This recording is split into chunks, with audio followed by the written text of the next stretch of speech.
Good afternoon students. आज हम करेंगे अपनी फर्स्ट यूनिट जिसका नाम है यूनिट्स डायमेंशन एंड मेज़रमेंट। सबसे पहले हमारे पास जो टर्म आती है उसे बोलते हैं फिज़िकल क्वांटिटी। फिज़िकल क्वांटिटी क्या होती है? The quantity which can be measured and by means of which we describe the laws of physics. कोई भी क्वांटिटी जिसको मेज़र किया जा सकता है उसे हम फिज़िकल क्वांटिटी बोलते हैं। जैसे कि हमारे पास मास होता है, हम किसी चीज़ के मास को मेज़र करते हैं। मास का मतलब कितना क्वांटिटी है, क्वांटिटी ऑफ मैटर, ठीक है, उसको मेज़र करते हैं ना, जिसको मास को मेज़र किया जा सकता है तो मास क्या है? Physical quantity. सिमिलरली लेंथ को मापा जा सकता है, उसे भी बोलते हैं फिज़िकल क्वांटिटी। टाइम को मेज़र कर सकते हैं, डेंसिटी को मेज़र कर सकते हैं। डेंसिटी का मतलब होता है घनत्व। वेलोसिटी यानी कि वेग को माप सकते हैं, वेग कितने किलोमीटर पर सेकंड से कोई हमारा कोई वाहन है वो चल रहा है, वेलोसिटी। ये सारी की सारी फिज़िकल क्वांटिटी होती है। फिज़िकल क्वांटिटी क्या होती है? फिज़िकल क्वांटिटी क्या होती है? कोई भी ऐसी क्वांटिटी जिसको माप सकते हैं उसे बोलते हैं फिज़िकल क्वांटिटी, ठीक है।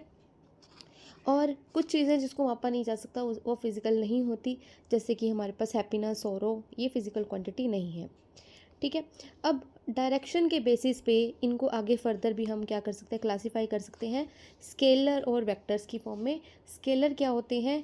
Physical quantity which have only magnitude no direction, जिनकी सिर्फ मैग्नीट्यूड होता है, कोई डायरेक्शन नहीं होती, उसे क्या बोलते हैं?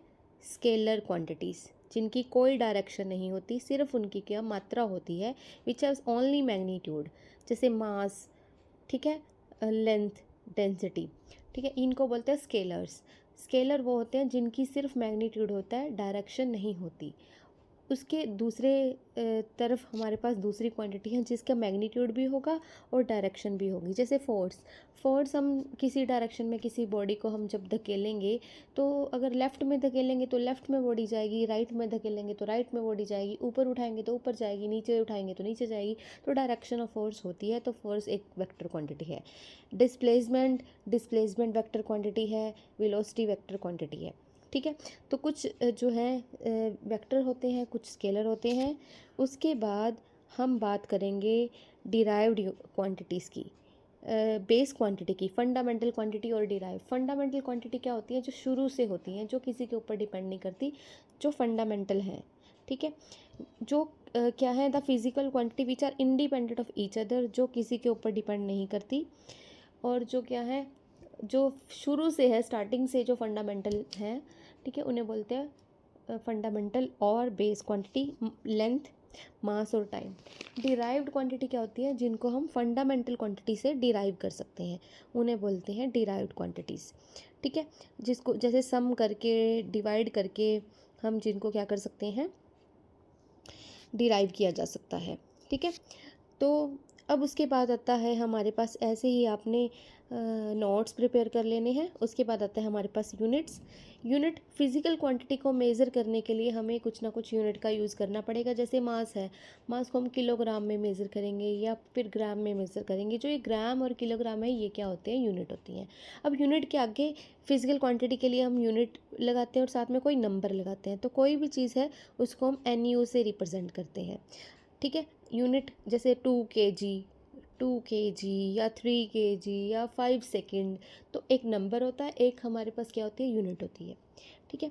तो और N और U कांस्टेंट होता है। अगर हम U1, अगर कोई यूनिट, हम अलग अलग यूनिट भी ले सकते हैं, किलोग्राम भी ले सकते हैं, ग्राम भी ले सकते हैं, पाउंड्स भी ले सकते हैं मास को मेज़र करने के लिए।